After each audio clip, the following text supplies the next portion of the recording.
spekulatif ya. Spekulatif. Kemudian juga ada hutang piutang. Nah, di sini yang akan menanggung kerugian besar yaitu si pemberi utang, bukan yang hutang. Si pemberi hutang ya, malahan ya. Ya, karena kan nanti Kenapa ketika itu? hutang nggak dibayar. Ya, tapi kan ada jaminan ya, Bu. Ya, tapi kadang di sana jaminan ketika itu dicairkan kadang bermasalah ternyata. Bisa juga kan bermasalah ya. Jaminannya bermasalah. Berarti malah yang menanggung hutang itu ya beresiko duitnya sudah dikasihkan. Kayak jaminannya bermasalah. Ya, kalau jaminannya nggak bermasalah baru.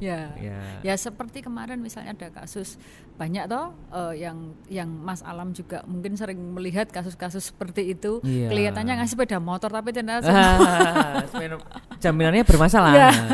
Nah, seperti itu, ya kan? Ya itu resiko yang spekulatif ya. Kita memberi sengaja memberikan kepada orang-orang yang kadang-kadang yang diberi utang itu lebih galak, Bu. Iya, biasanya kadang malah mengancam. Seperti itu. Jadi seakan-akan iya gak teman-teman. Kadang-kadang kalau temennya ngasih, kamu yang resiko ngasih utang itu resiko. Jadi yang diberi hutang itu nanti malah seakan-akan dia yang memberi hutang, ya lebih kan? Galak nanti. Nggak usah hutang uang, misalnya teman-teman mahasiswa gitu ya pinjem temennya apalah pulpen gitu, niatannya baik. Pulpennya kemarin gimana ya? Pulpen baru pinjam sehari saja sudah. Nah kan gitu, itu yang simpel saja, belum yang lain-lainnya. Jadi kalau kita memberikan hutang kepada teman kita, sebetulnya kita itu beresiko secara spekulatif. Iya, spekulatif. Itu. Jadi kita sudah membuka peluang bahwa kita nanti memiliki resiko. Betul. Itu. Kemudian yang berikutnya adalah resiko fundamental. Ya. Apa ini? Jadi resiko fundamental itu resiko yang terjadinya itu bukan karena satu orang, bukan karena beberapa orang, tetapi nanti di sana orang yang tidak melakukan pun kena efeknya. Banjir. Contohnya yang buang banjir, sampah saya. Jadi ada kesengajaan dari yang manusianya menimbulkan efek efek ke banyak orang. Yang buang rutin ke sungai sampah saya. Yang nyumbat itu Tapi nanti yang kena tidak hanya saya. Banyak orang. Enggak mungkin banjir milihnya nang ngene buene wae ya menggoke kan yang buang sampah buene ya. Karena yang buang sampah buene aja nih wis banjirnya nih kan sak omah tok. Omah sampingnya enggak mungkin juga. Nah ini fundament tuh seperti itu. Jadi di sana itu rugi karena keteledoran manusia, tetapi nanti yang menanggung orang banyak dan tidak bisa dihindari.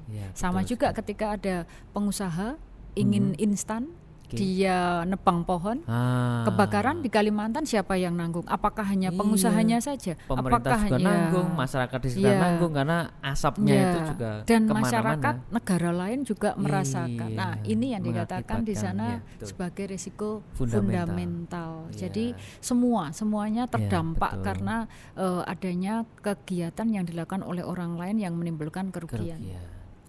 Gitu. Kemudian yang berikutnya adalah risiko khusus. Apa itu? Khusus. Kalau khusus itu kenapa dikatakan khusus? Karena di sana sudah diketahui bahwa ketika pesawat nanti itu ketika persiapan dia mau take off, ada yang terlewatkan, pasti nanti akan terjadi error. Kayak kita manusia nggak pernah olahraga gitu aja, ya kan? Itu nanti masuknya khusus khusus. Itu sudah bisa terdeteksi karena perilakunya sendiri nanti pasti akan berefek, akan merugikan. Sama juga ketika pesawat sudah tahu bahwa pesawat itu pesawat bekas, kenapa masih tinggi jam terbangnya? Kenapa pesawat bekas tapi tetap aja dipakai? Tetap dipakai. Jam terbangnya tinggi, terus kemudian rutenya jauh dan seterusnya. Betul. Nah, mungkin juga karena ada unsur human errornya juga ya, Bu. Dari pilotnya tidak mengikuti SOP yang terstandar di pilot misalkan. Itu pilotnya minum minuman keras, ya kan sebelum dia masuk ke pesawat, walaupun 1 jam sebelumnya, tapi kan bereaksinya. Keras juga, Bu, ini ada yang malah ngobat itu, narkoba kan pernah ada itu kasusnya. Di atas pesawat karena kan mungkin dia berpikirnya autopilot, ya kan mungkin pesawatnya nanti nggak usah dikendalikan kan kok, gitu. Padahal tidak juga kan. Tetap. Waktu landing dan take off itu kan. Kendalinya kan di pilot. Betul. Nah, seperti ini. Jadi khusus apa juga ketika terjadi kecelakaan mobil. Kayak tadi saya cerita dengan Mas Alam. Tadi waktu mau kampus. Jadi sebelum kampus nih sebelum kita tag gambar ini ada kejadian gitu, ada kecelakaan. Ya seperti itu, karena apa, memang orangnya di sana itu sudah pasti kalau misalnya naik kendaraan tidak hati-hati, kemungkinan terjadi kecelakaan lebih besar daripada yang hati-hati. Yang hati-hati saja di sana bisa kecelakaan, apalagi yang tidak hati-hati kan gitu. Iya, betul sekali. Tuh. Kemudian kalau tadi kita membedakan risiko dari beberapa jenis, sekarang kita akan melihat terjadinya risiko itu sendiri, bahwa risiko itu memiliki sumber. Kenapa kok terjadi kerugian kan gitu. Nah itu harus kita pilahkan.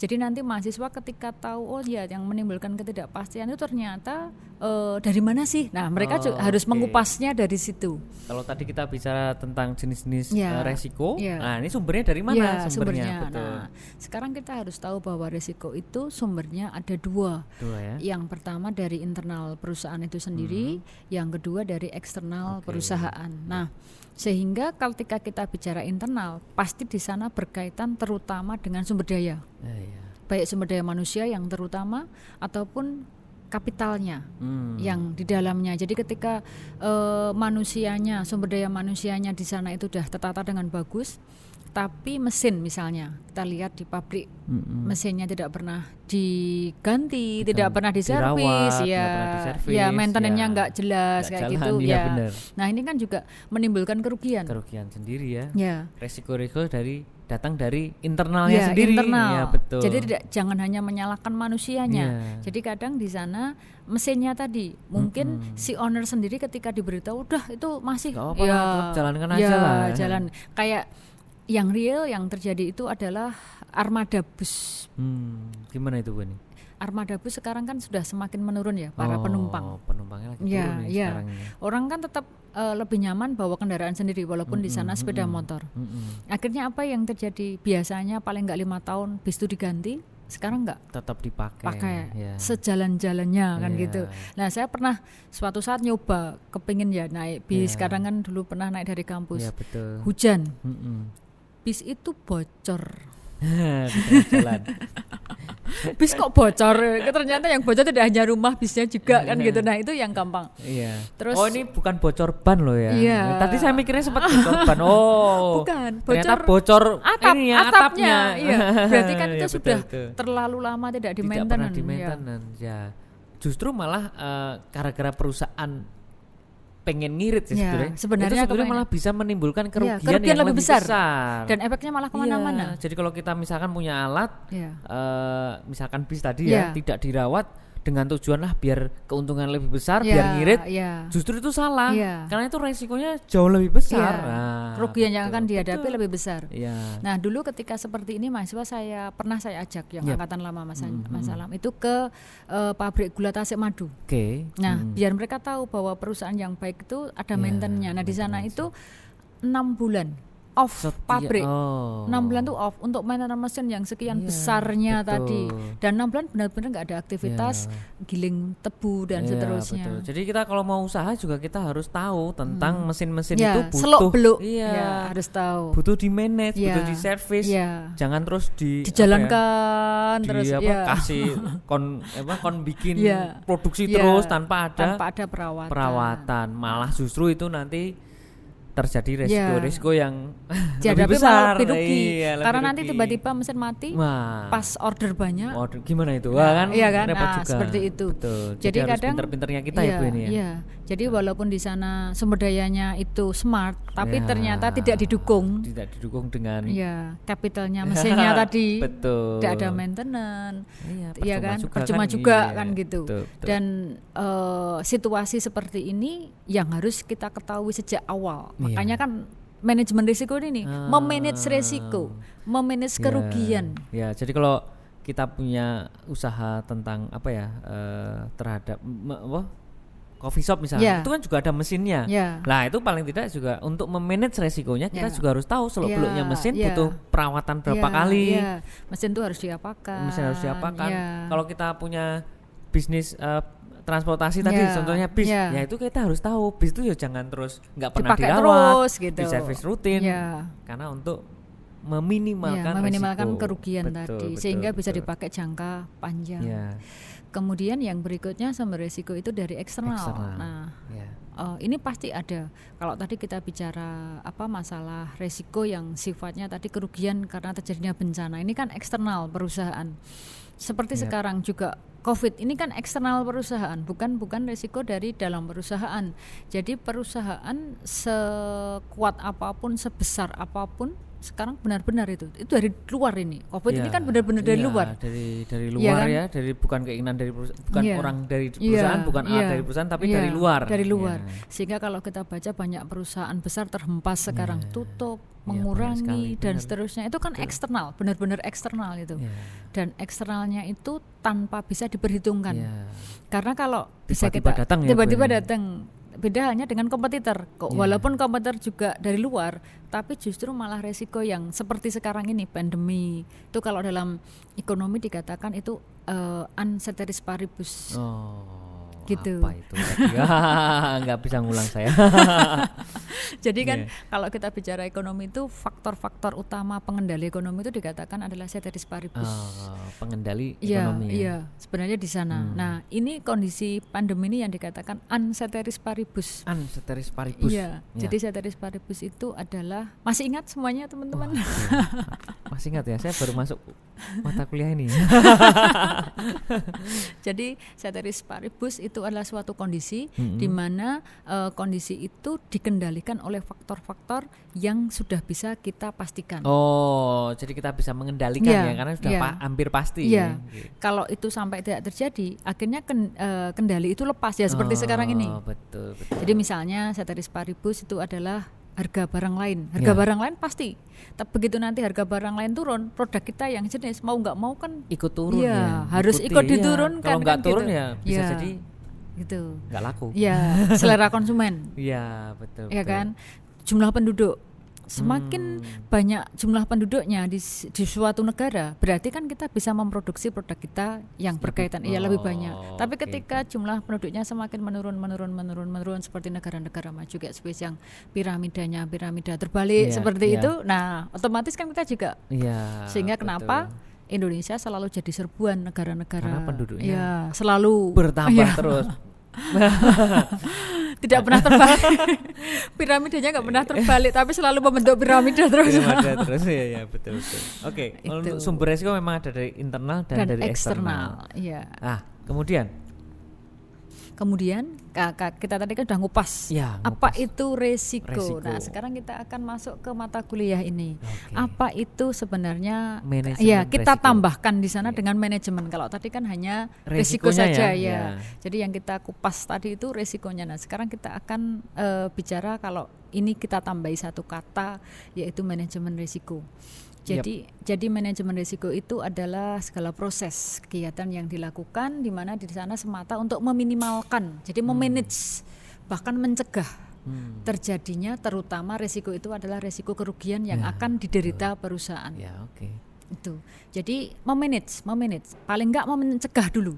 Kalau dicegah sudah enggak bisa, berarti sudah, artinya uncontrollable kan, artinya kan betul. Tapi kan ada upaya. Nah, disinilah karena kalau nggak ada upaya, kerugian jauh lebih besar kan gitu. Sehingga kenapa manajemen risiko ini harus ada di sebuah perusahaan, divisinya harus ada. Di setiap usaha, di setiap perusahaan harusnya ada. Betul. Apa sih, siapa yang harus menghandle di sana? Betul kayak juga. Gitu. Mungkin kalau di tempat kita itu ada SPMI itu Mas. Iya kan? Kan tahu aja ya. Pengendali risiko. Kalau di perbankan kan memang di sana ada divisi risiko itu kan ada, terutama untuk risiko orang-orang yang akan melakukan atau perusahaan yang akan melakukan pinjaman. Betul sekali. Nah, kalau untuk pengusaha-pengusaha misalkan kita nih mau membuat bisnis paling tidak sebagai pengusahanya kita harus tahu dulu dong bahwa ketika kita usaha kita kita harus memanajemen risiko apa aja ketika nanti saya menjalankan usaha. Jangan sampai tiba-tiba muncul tanpa kita sadari dan ketahui dan kita memanage sehingga kerugian tambah besar. Jadi kadang ada perusahaan di launching tapi beberapa waktu singkat sudah closing. Baru juga open udah closing. Nah itu. Kenapa? Karena betul. Kan knowledge produknya dia rendah. Nah, yang harus diutamakan itu knowledge produk. Jadi pengetahuan tentang produknya itu harus dikuasai. Pengetahuan tentang produk itu termasuk dari manajemen resiko. Kalau kita semakin menguasai produk, meminimalkan resiko. Sehingga kenapa di sini ada kata mencegah. Nah, karena itu tadi kita sudah belajar dulu, kita pelajari kita tuh punya produk apa sih? Produk itu kalau kita jual nanti ruginya karena apa? Kalau untungnya karena apa? Nah, itu kan kita kupas hingga tuntasnya kan di situ. Betul. Jadi penting sekali nih untuk mahasiswa-mahasiswa kita yang mungkin suatu saat pengen berwirausaha. Harus mempelajari. Jangan sampai nanti resikonya terlalu besar, semangatnya terlalu besar. Ya. Semangat besar juga harus menyesuaikan. Jadi jangan sampai semangatnya tok besar, akhirnya open terus closing. Tadi hari ini launching, seminggu sudah closing kan gitu. Jadi semangat bagus, tetapi juga diikuti dengan kemampuan dan pengetahuan tentang bagaimana kita meminimalkan resiko. Iya, betul sekali.